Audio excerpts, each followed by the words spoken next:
Hello, welcome to the Money Game, where we make actionable predictions about the big stories shaping the world today. My name is David Wu, a former top Wall Street investment strategist, now making the best of Wall Street research available and accessible to all. If you're interested in making money, you're in the right place. If you're not, this program is designed for anyone who's just interested in learning about what makes our world tick. If you find this podcast useful, please subscribe to my YouTube channel and hit like. If you want to learn more, check out my blog at davidwuunbound.com. Central banks were in focus this week, and they didn't disappoint by taking steps to prevent inflation from spiraling out of control. More disappointing was the tepid market reaction, suggesting most investors were unimpressed. I will explain why I think the market is wrong and why too many people are drawing the wrong lessons from the end of QE1, QE2, and QE3. A lot of news out of the UK this week. The Conservative Party lost a seat in North Shropshire that they had held for 200 years. The number of new COVID cases hit a new high. Boris Johnson's COVID certification plan was rejected by 98 members of his own party. The week ended with the resignation of the Brexit Minister, Lord Frost. I don't blame you if you don't give a toss about the tough week that Boris Johnson just had, but you should know that the Bank of England raised interest rates this week by a vote of 8-1. This piece of news is important for three reasons. One, this is the first rate hike during COVID by a central bank in an advanced economy. Two, the Bank of England was apparently unfazed by the skyrocketing number of new COVID cases. Three, this suggests that the central bank now views inflation as being a bigger problem than the pandemic. The Bank of England, the world's oldest central bank, has a tendency to show the way for other central banks.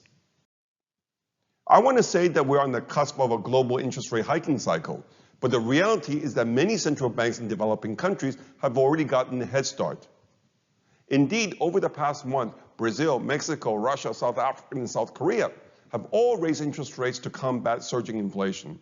The only exception, of course, is Turkey, where a megalomaniac is trying to rewrite economics, but we're not going to go there. Comparing the shape of the yield curve across different countries suggests that the market thinks that the Bank of Canada and the Reserve Bank of Australia will be the most aggressive among the developed nation central banks. I don't disagree. More important, however, is the policy outlook for the three most important central banks in the world, the Federal Reserve, the European Central Bank, and the Bank of Japan, whose combined balance sheets have gone up by $10 trillion over the past 20 months. This week, they each announced that they will be slowing the pace of their asset purchases. In the case of the Fed, it is now aiming to end its asset purchase program in March, 3 months earlier than planned. What this means, of course, is that the market will soon have to find an extra $120 billion every month to buy what the Fed won't be buying anymore. I think this is a big deal, but the credit market doesn't seem to share my concern. Indeed, junk bonds, which are normally quite sensitive to liquidity conditions, slightly outperform investment-grade bonds this week. The stock market also seems to be taking the end of QE in its stride. The world stock market had a roller coaster ride this week, but it was flat on the week and barely 3% down from its all-time high.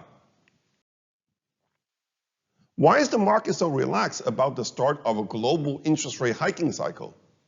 It seems that people think that central banks' bark is louder than their bite. For example, while the Fed told us this week that they see the Fed funds rate going to 2.1% in 2024, the market is only pricing 1.6%. The market apparently does not think that the Fed will have the stomach for higher rates. Nor does the market share the Fed's view that its policy rate will reach 2.5% in the long term. Many investors believe that the massive increase in government debt over the past 2 years will make it impossible for the Fed or any other central bank to bring interest rates back to where they were before COVID. Remarkable as it may seem, the whirlwind of central bank actions this week failed to budge long-term real interest rates. They remain at or near their all-time lows. There's only one interpretation. Investors have decided to fade the central bank moves. The skepticism, by the way, is not just academic. It is clearly driving asset allocation decisions. When we look at the ranking of speculative positioning across major markets, what really stands out is the fact that the market's very long 2-year US government bonds and very long NASDAQ 100. In other words, the market is positioned for a liquidity-driven risk on. How ironic. I wonder what central banks think about all this. So what's wrong with this picture? I think many investors are simply drawing the wrong lessons from previous rounds of QE. Let me explain what I mean. I've had many people telling me this week that the most important lesson from QE1, QE2, QE3 is that bond yields fell after these previous QE programs ended. I don't deny that this was the case. This tendency for bond yields to fall after the end of QE is quite clear on this chart. However, I think much more important is what bond yields did just before QE ended. After all, the market is supposedly forward-looking. Thus, the impact of the end of QE should have and would have played out before QE even ended. As you can see on the same chart, in the case of QE1 and QE3, real long-term interest rates actually went up before QE actually ended. If there's any consistent market pattern in terms of what happened after QE ended, it is that financial conditions soon tightened, and in some instances very sharply so, as you can see on this chart. Let's now take a closer look at what happened before and after the first 3 QE programs ended. 1. 10-year real yields went up 30 basis points in the 2 months before the end of QE1. 10-year real yields rose by 20 basis points in the 2 months before the end of QE3. The dollar index increased by 7% 2 months after the end of QE1 and 5% 2 months after the end of QE3. S&P 500 fell basically, after both QE1 and QE2. This is a very small sample, but on average we can say real yields went up before the end of QE, the dollar went up after the end of QE, stocks went down after the end of QE. These observed patterns are consistent with economic theory, in case you're wondering. Real bond yields have to go up to attract more bond buying to offset the end of Fed purchases. However, real bond yields make the dollar more attractive, but make stocks less attractive. What about the fact that the stock market went up 5% after the end of QE3? Can that happen again this time? I think we have to be very careful comparing the end of QE4 with what happened at the end of QE3. This is because at the peak of QE3, the Fed was buying only $85 billion of assets per month, and it took them 10 months to wind down that program. Right now, the Fed is buying $120 billion a month, and they will take just 3 months to wind down the program. You can do your own math. But the speed of the wind down of QE4 will be about 5 times faster than the wind down of QE3. I'm not saying the impact will be 5 times greater, but it's reasonable to think it will be significantly greater. Indeed, I think the market does not fully appreciate just how aggressive it is to go from $120 billion a month to zero in just 3 months. As I said, very soon the market will have to come up with an extra $120 billion every month to buy what the Fed won't be buying anymore. Who has the deep pockets, and who can we count on to dish out the money quickly?